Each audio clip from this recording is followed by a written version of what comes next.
Akala ko noon, napakahirap gumawa ng chicharon. Sobrang dali lang pala. Grabe.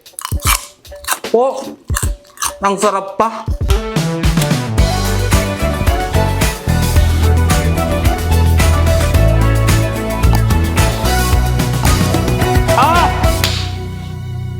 Ito lang yung mga ingredients na kailangan nyo guys sa paggawa ng chicharon.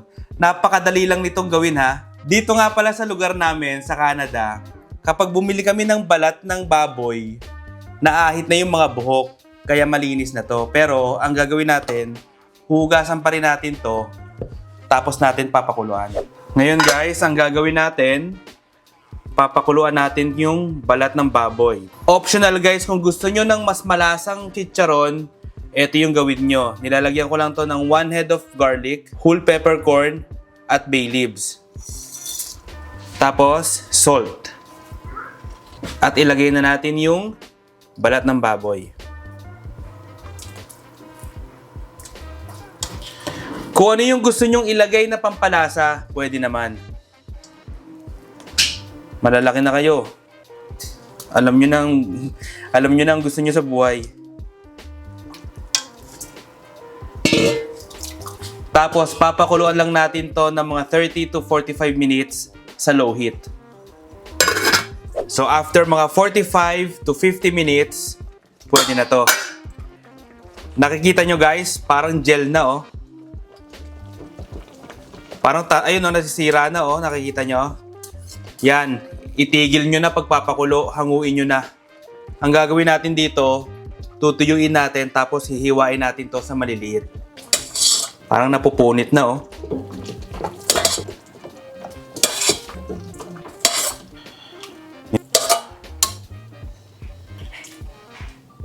Guys, ganito lang ako gumawa ng suka or dipping sauce.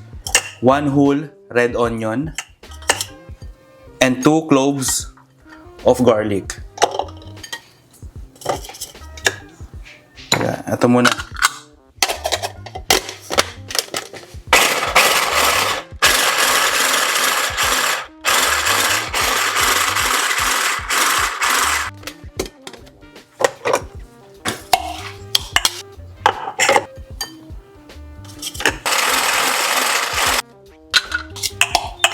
Tapos nilalagyan ko to ng konting-konting tubig lang.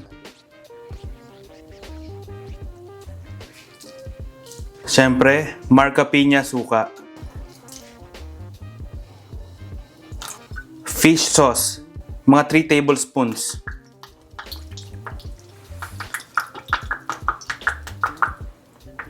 Isang kutsarang sugar. Red chili flakes.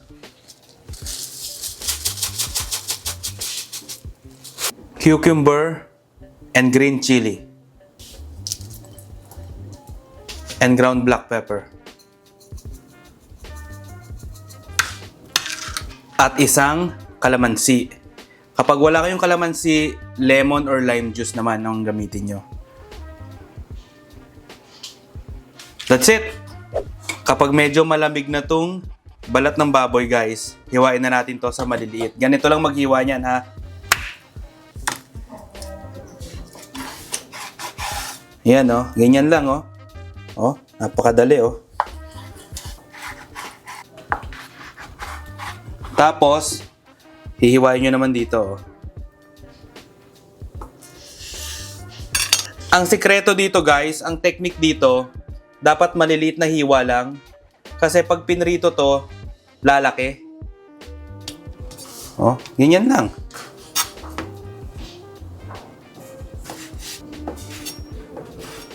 Pwede na nga kainin to eh. Chewing gum. Subukan ko kaya. Kainin ko. No?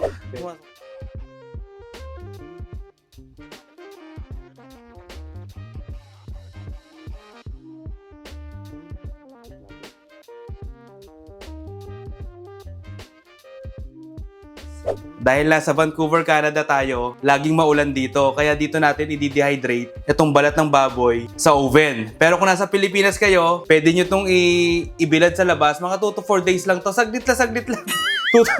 2 to 4 days lang, pwede na. tipid pa, di ba? Ibibake lang natin to sa napakahinang temp, 200 degrees Fahrenheit. Kayo na bahala mag-compute sa Celsius, ha?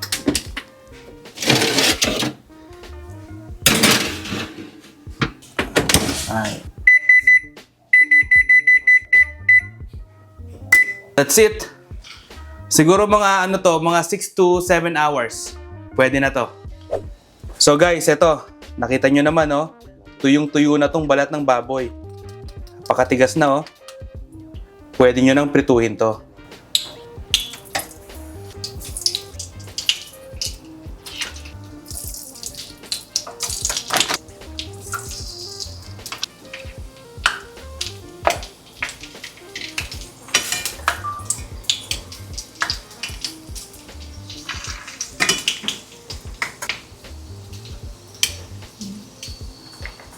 Oh, ayan guys, oh, balik ta rin nyo lang para maluto ng maayos. Guys, basta na-dehydrate nyo ng maayos tong chicharon, hindi na tatalsik to. Safe na kayo dito. Oh guys, nakita nyo, ganyan na. Bumilog na, oh. Okay na to guys, pwede na to.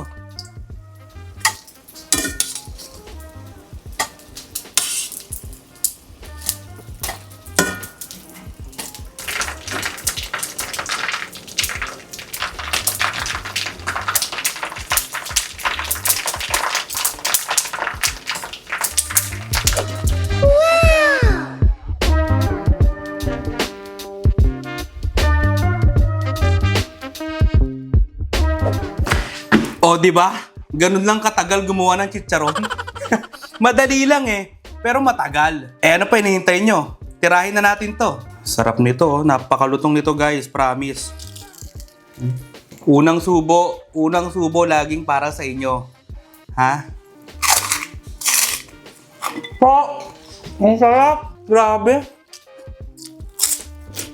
Panalo to. Tamang-tama to sa sausawan na ginawa ko, ha? Napakatindi nito guys. Yung chicharon hindi masarap kapag hindi itong sausawan ng ginawa nyo. Alam nyo pa isang partner ng chicharon? Alam nyo? Hindi nyo alam, no? Sarili nyo lang kasi iniisip nyo. Hindi. Ang isa pang matinding partner niya, syempre, kaning bahaw. Ha? Eto, oh. Oh, kanin lamig, oh. Idadaw-daw nyo, oh. Ayan, oh. May sili-sili pa, oh. Yun nyo naman, no? Oh. Grabe, ang sarap. Po! Basta ang importante, guys, ha? Eto, huwag nyong uubusin. Baka buksan nyo na ang pinto ng langit. Ha? Paminsan-minsan lang, ha? Dahan-dahan lang sa kain. Alam nyo, guys, i-share ko sa inyo, ha? Eto nga pala, recipe ng paborito kong biyenan. Ang dami mong biyanan? Ay, pa! Siyempre, kayo ang pinaka-paborito ko. Kasi yung sabi niya sa akin, pasensya ka na yung anak ko hindi marunong sa kusina, kaya ito ituturo ko na lang sa'yo yung mga sikreto namin sa kusina. Ha? Kaya ayan, tinuro niya sa akin to. Gawin nyo na, talagang napakasarap. Grabe. Matindi to. Ay, ito, matindi. Alam nyo pa kung saan maganda to? Ha? Pwede nyo pang negosyo kasi murang-mura yung mga sangkap na kailangan nyo, tapos ang laki ng tutubuin nyo. O, paano guys?